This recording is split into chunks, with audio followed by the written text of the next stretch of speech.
Bonjour, dans cette vidéo nous vous expliquerons ce qu'est le G8, puis la place de la Russie en son sein, et enfin, quelles sont les conséquences engrangées.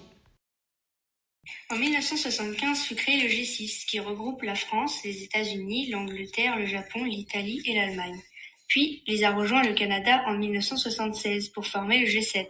Et finalement, la Russie en 1998 complète le G8. Donc, le G8, c'est un groupe qui compose 15% de la population mondiale, qui détient 65% du PIB mondial, ainsi que 2 tiers du commerce mondial, ce qui prouve son pouvoir sur le monde.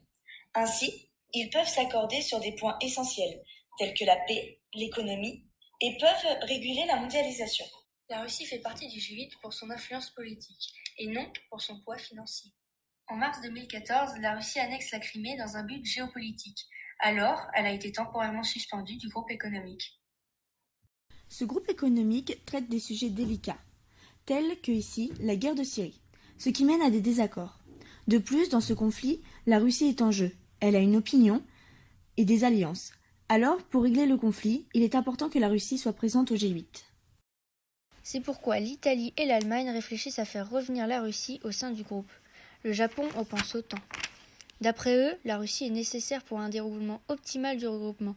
Cependant, la Russie refuse alors même qu'elle était sur le point d'être réintégrée. La Russie est une fournisseuse de gaz, elle a de multiples alliés, une solide économie et elle peut refuser de participer au G7, où son absence pose problème. C'est pourquoi la Russie est une puissance dans le monde.